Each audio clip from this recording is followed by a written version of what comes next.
All right, friends, so you know the situation the Steelers have had at safety all camp long. Mike McCarthy already came out and admitted this room wasn't settled, and then Darnell Savage got released, which only added to it.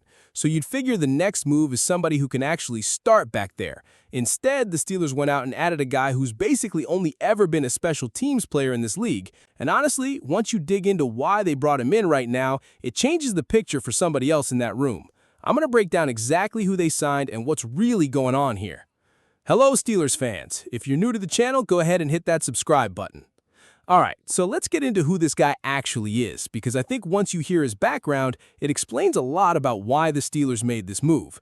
So the name is Israel Mukuamu, and he's heading into his 6th season in this league, which honestly surprised me a little because I don't think a lot of Steelers fans know much about him yet.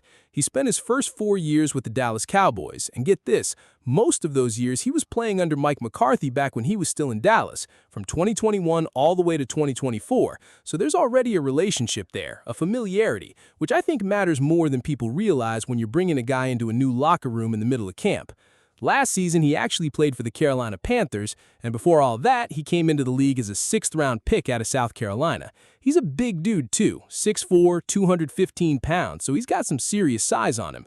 But here's the thing that stands out the most when you look at his numbers, and I mean it stands out in a big way. His stat line is almost entirely special teams production. This is not a guy who's coming in to be your starting free safety or your third safety who's stepping in and playing defensive snaps. This is a guy whose whole NFL career up to this point has basically been built on covering kicks and punts.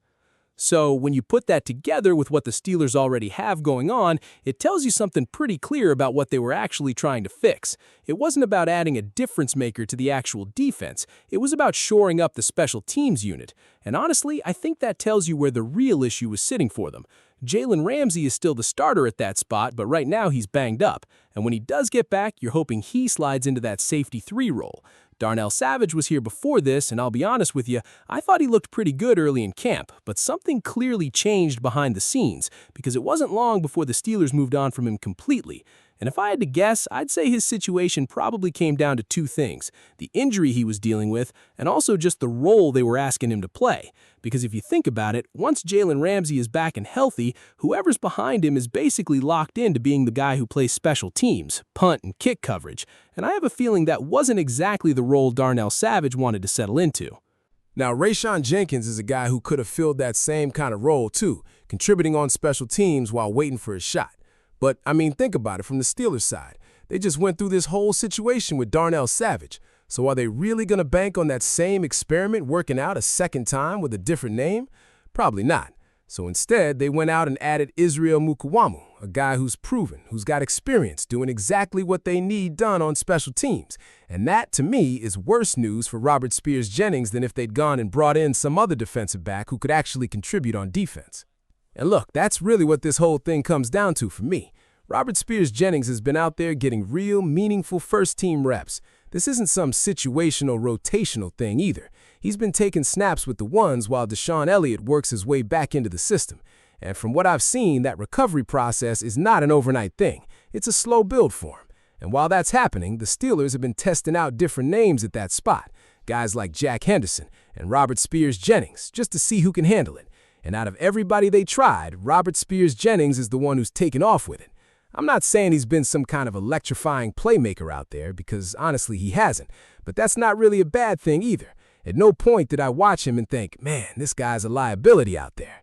At no point did I feel like I needed to worry about him if he ended up seeing real snaps. And for a free safety, especially a rookie one, that quiet, under-the-radar type of game is actually a good sign.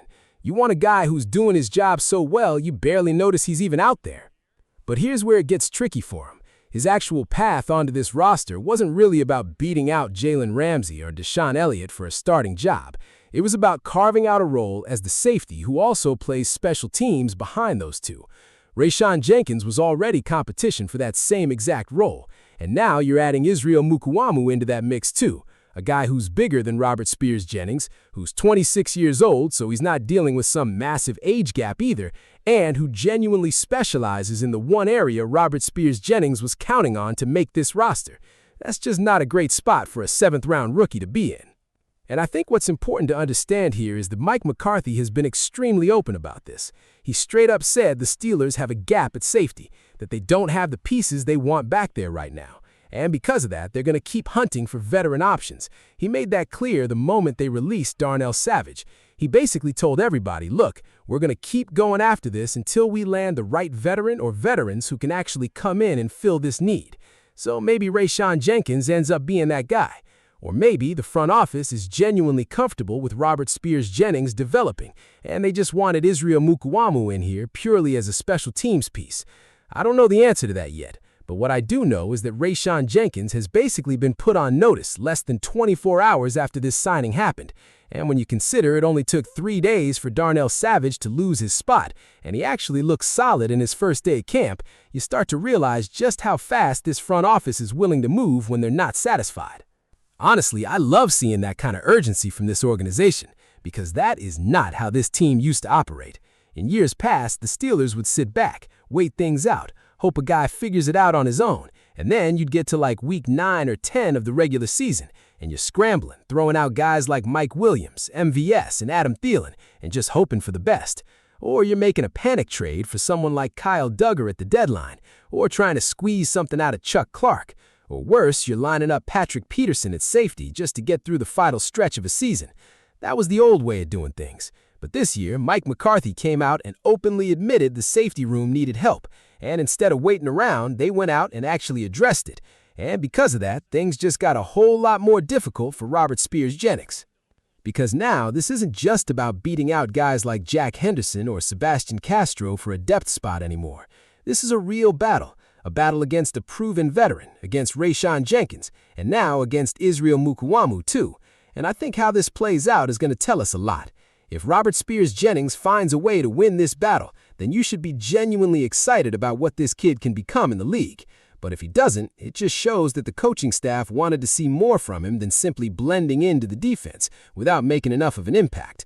And maybe our expectations for a 7th-round rookie were just a little higher than they should have been. Either way, this front office isn't slowing down, and they've made it clear they're going to keep adding pieces at safety until they're fully satisfied with what they've got heading into the season. So that's where things stand right now with this safety room, and honestly, I think it's one of the more interesting position battles to watch heading into the rest of camp.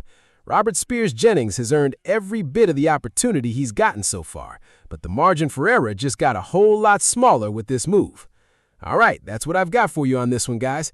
Hello, Steelers fans. If you haven't already, make sure you subscribe so you don't miss any of these updates as camp rolls on. I'll catch you in the next video.